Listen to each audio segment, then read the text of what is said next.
Hi, howdy, it's Nikki, and I am currently breaking out more than an overcooked pizza slice, so bucket hat it is.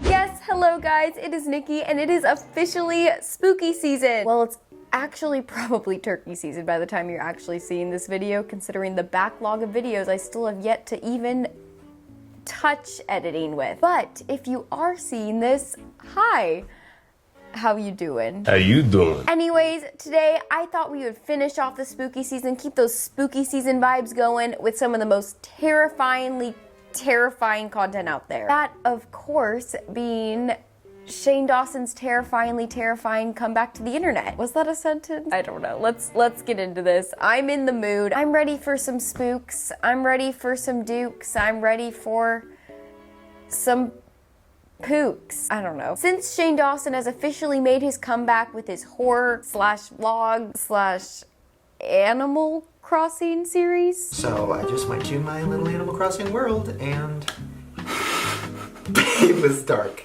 Anyways. One thing is clear, and that it really does neglect talking about actual horror and conspiracies and focuses more on sparkly pumpkins and candles. I thought today would be fun to be the little film critics we are and go ahead and judge Shane's horrific return to YouTube. And alongside that, his weird attempt at being the next Brady Bunch of Ghostbusters. But before all that, you all know the drill. If you like my face, feel free to like, subscribe, and hit that notification bell because you could join the fam bam and we'd love to have you. We're trying to hit 1,000 followers ASAP, so go ahead and do it. Anyways, that's a little bit about self-promotion. I don't know. Let's get spooky, let's get scary, and let's talk some Shane Dawson. Okay, well, after episode 1 of self-deprecation and home vlog, and episode 2, which I didn't even bother to watch because I was just zoned out at that point, but it seemed pretty much just overall irrelevant. So we are finally at the final part of the haunting of Shane Dawson. We start with one of the typical Shane Dawson intros of dramatic, flashy editing to just try to hammer in and convince the audience that normal conversations in the dark and shaky camera movements is the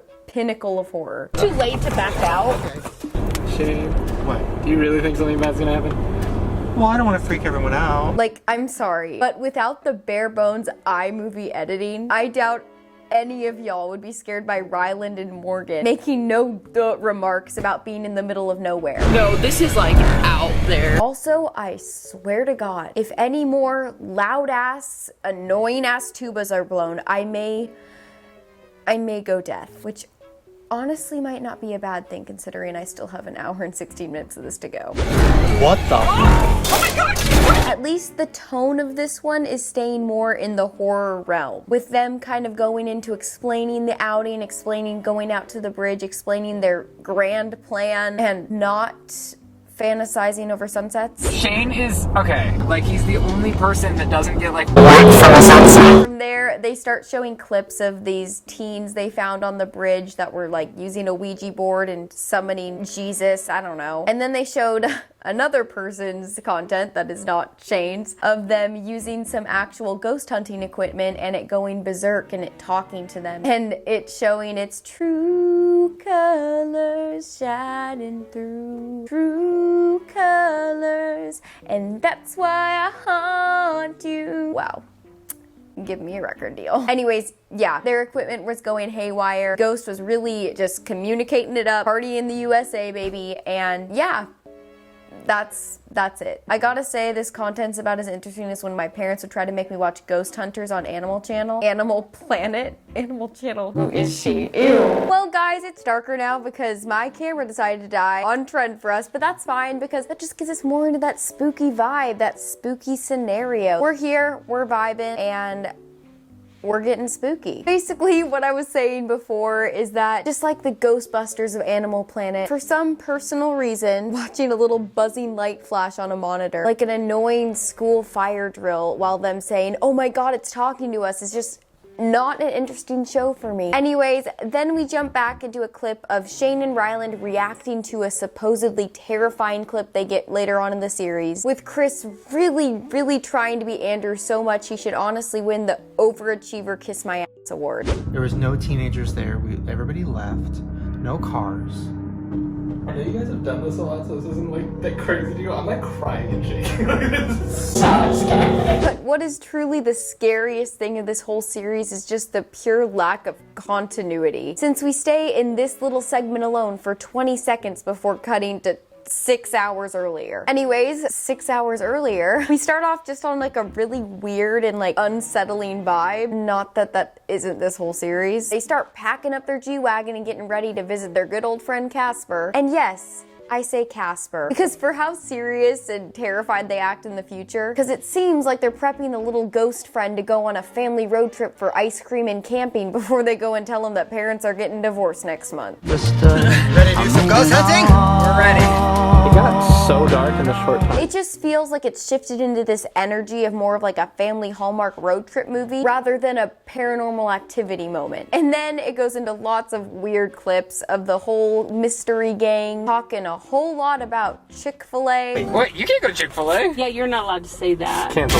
and Morgan potentially being lesbian. Thing is, I never thought that, and then you did the one video, and I honestly, by the end of the video, I thought she was gonna come out. And not a whole lot about actual ghost hunting. I was also just purely confused about the sheer amount Shane felt necessary to leave in of just these random conversations, especially the ones about Morgan being lesbian. I don't know why. Like, she's not. You don't need to reiterate that 16 times in a freaking video. But now I think I'm holding out for an accountant. A male accountant.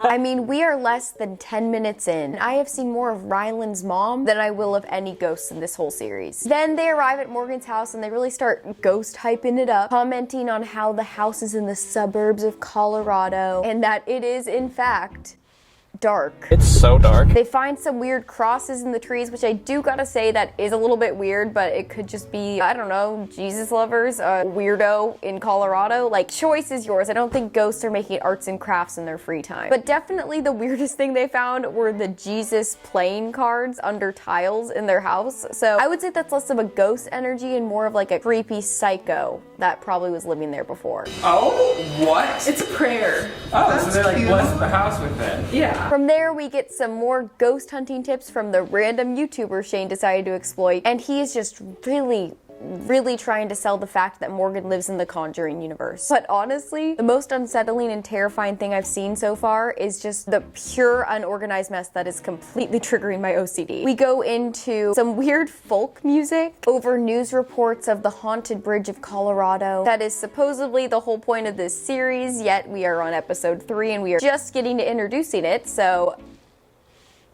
there's that. And for some reason, over this like artistic folk music, he keeps showing this really ugly stock footage of a grill. Like, I don't understand what that has to do with ghosts. There's literally no correlation, and it kind of completely ruins the sentimental value of these news reports literally discussing people's deaths. But then again, honestly, the sentiment was never there to begin with, since 2 seconds later, we go right back into Shane Joke Central and random babbling. And Chris is laughing. Oh yeah, hit me with a dark chocolate pretzel. Do what? Go to Wendy's? Oh, Chick-fil-A. Then they start talking about the Costco flashlights they got and how they're gonna use them on their adventure because, like I said, it's dark. It's so dark. You just see nothing out there. It's so dark. And once they are done being mesmerized by the basic invention of a flashlight, they move into the ghost hunting. They show some more clips as they drive out to the bridge, trying to really get us into those scare tactics and try to scare us with the scariest prospect of all. No cell service. I hate that I don't have service. What if you guys all leave me and Yeah, we're gonna leave you here. They're sharing all these spooky facts and spooky stories as they drive over some not so spooky rustic roads. The stories they're telling, don't get me wrong, are scary. Like, I think they have genuine terror behind them. But lots of these are murders and psychos and less paranormal activity. Okay, they're driving for a while at this point. Like, literally like 15 minutes of this video is just them in the car freaking out and eating snacks. So I'll save you the burden You're welcome. I'll give you the cliff notes for the rest of this section and honestly the rest of this video at this point. The rest of this section of Ghost Vlog is a lot of observing things with minimal light, and Shane and the whole crew just freaking out in darkness with some random subtitles at times. They basically spend about 10 minutes just overreacting to anything they could possibly point out, and then just for some reason them stress eating chocolate covered pretzels. 20 minutes now into the thick of it, and they have finally left the car. Sorry, if you want to ghost this video, I do not blame you. And we go from shaky cam panicking about their surroundings in the car to some shaky cam panicking around their surroundings outside the car. I don't think It's this way. Things are getting very spooky up in here, with the terrifying imagery Shane was throwing at our faces of profanic graffiti and speeding cars. With all of that commotion, with all of that terrifying stuff coming their way, Shane and the gang sadly decided to retreat back to their Subaru after only 5 seconds due to the scariest discovery of all. Teenagers with a Ouija board. And then when they're in the car, they start going on a tangent about how it's getting all stanky up in there. Your car really does smell like a fart. I know. I don't know who farted, but I somebody's don't think guilty. it's a fart. But don't go blaming your toots on a ghost when I know that your diet consists of diet root beer and Taco Bell. Anyways, they do end up going back to the bridge, since the first time you could say the bridge was kind of ghosted. They venture further and further down into the thick of it. And at this point, there is just way too much going on. Shane is back on the oh my god train like it's a 2016 remix. Oh my god, wait. Oh my god, wait, I'm so scared. Oh god, oh my god, okay. Camera angles are going every direction like a freaking fly's eye. And I still honestly have no idea what their end goal of this trip is. There's just a lot of walking around in panic and some Polaroid pictures with some Orby orbs and Shane having a big old Humpty Dumpty moment down the hill. Oh, I was gonna go around the other way. Where are you going? Oh, this way. It's coming down that hill. Okay. Oh god, ow! Ow. I mean, they are really trying to amp up these moments that don't even involve ghosts in the slightest. Ryland fell 5 feet and pricked his finger like Sleeping Beauty, and Shane is acting like he was just staked in the heart. Let's hope I don't get hepatitis. Oh, wait. What did you just do? Ryland, what did you do? Oh, well, I was just like, I just hit well, you're bleeding? It's so rusty out here. Well, that's what I'm saying. Will I get hepatitis? I don't know. I'm all for dramatic reactions. I'm over dramatic to everything. But here's the thing. When everything is terrifying, nothing is. And the fact that they keep freaking out saying that there's some Batman orbs and hearing voices all around them, which justifiably is scary, I don't put it past them, I would be terrified. But when we, the audience, aren't able to experience that with them because you'd rather switch camera angles every 5 seconds and obnoxiously laugh and scream over any footage that could possibly hear evidence, kinda destroys the point. But don't worry guys, we are reassured that things are in fact getting serious. Like, maybe this is just me being superstitious, but I feel like me falling and hurting myself, you cutting your finger, I just feel like maybe these are all signs that this is a bad idea. Then they try to summon a little child drummer boy. I think it's a girl actually. Don't want to misgender no ghosts. They tried to invite her to the gang, and this was hands down the most awkward part of the video. Chris even said in the video himself that every little sound around him felt like a sign. And again, I do believe in the paranormal. I am a spiritual being. But when you're blaming car alarms and your stomach growling on a ghost, you got a para-problem. Well, maybe we're just really clumsy, I don't know. And I just want to get back into this. No tea against Animal Planet. Actually, all the tea against Animal Planet. Because a majority of their shows are not even about animals and are literal dog shit. Pun intended. Animal Planet ghost hunting shows and Shane Dawson's series have a whole lot in common. It's a small world after all up in here. They both use camera shots that barely give you context to what's going on. They both dramatically emphasize and panic over the smallest little inconvenience and things around them. And they both, overall, do more telling other than actual showing. Like, I'm sorry, but telling me that you hear a horse in Colorado. Let's just say it ain't sending any shivers down my spine. And on top of that, it is really hard to feel terrified and like I'm gonna piss myself when our main protagonist, equivalent to, okay, I am convinced my own house is haunted. Hi, light. This has happened at 3 a.m. Don't know why my ring light is haunted. Story time of the month. Let's just keep going. It's hard to sympathize and feel like I'm gonna piss myself with our protagonist when he has the reactions of the dramatic chipmunk from our past.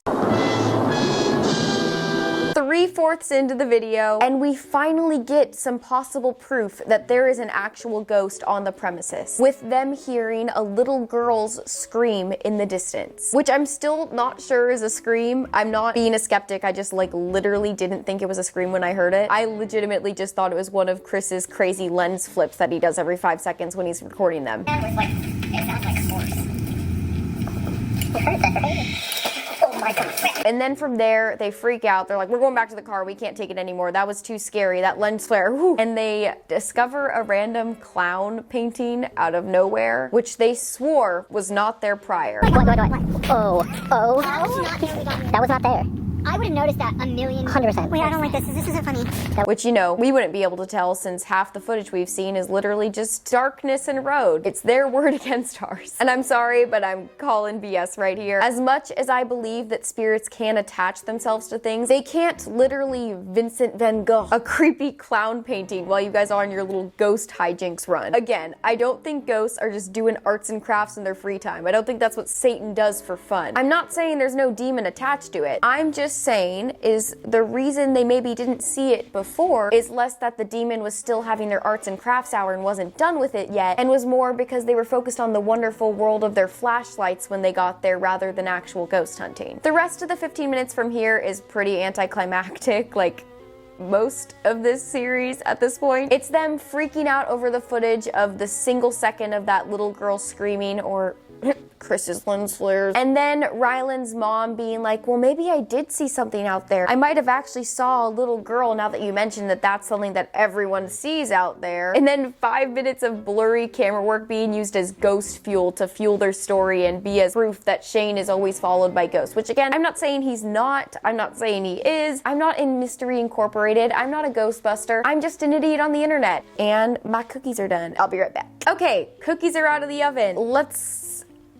keep it coming. Oh! Anyways, from the whole blurry footage around Shane being used as evidence for ghost existence, we basically end the series with the very typical and on-brand Shane montage at this point, with a bunch of random clips from videos of other people's content being used and tied together with some random one-off lines from Shane's videos that he recorded to try to somehow create a cohesive narrative for his story, if there's any story to begin with. And honestly, this whole like kind of ending of the series seems like a bunch of Munchausen symptoms. It's basically like the manifestation theory, you know, but manifestation's like a good thing and this is kind of like a negative thing, so maybe don't Munchausen. Honestly, at the end of the day, I'm kind of with Ryland's mom on this one. If you don't want things to follow you, whether that be ghosts, people, creepy uncles, don't invite them over. Don't give them the time of day. I feel like if you believe, you may let them come to you. So I don't believe. You gotta only be manifesting the good vibes. You gotta only be manifesting and inviting over the good uncles. And that's it. That's kind of all that happens. That was The Haunting of Shane Dawson, episode 3, because episode 2 was irrelevant. Let's get into my final thoughts before I have to actually get into the spookiest task of all, editing this torturous pizza face.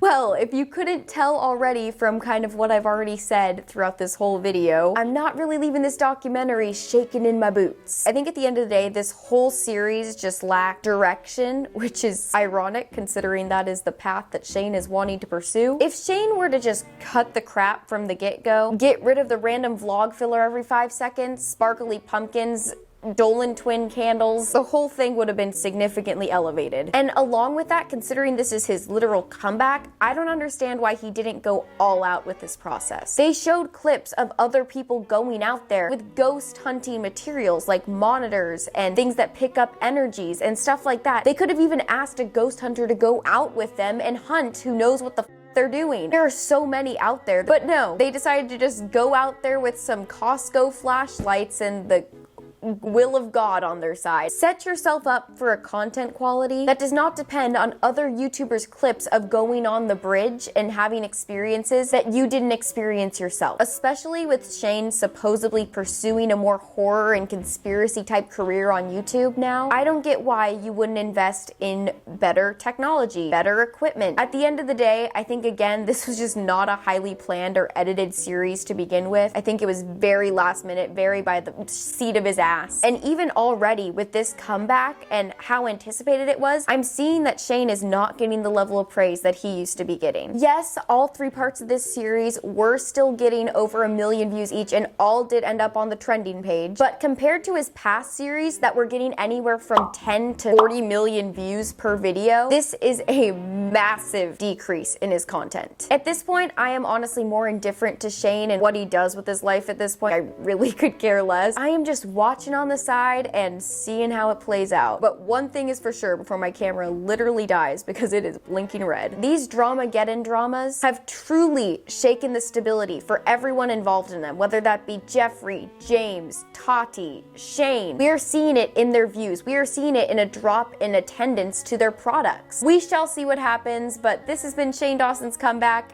We did it. Let's close this out before my camera literally dies. Anyways, before my camera dies, if you like my face, feel free to like, subscribe, hit that notification bell, and join the fam because we're trying to hit 1,000 followers by as soon as possible. I've been Nikki. It's been good. I'm bad at talking, and I will see you in the next one.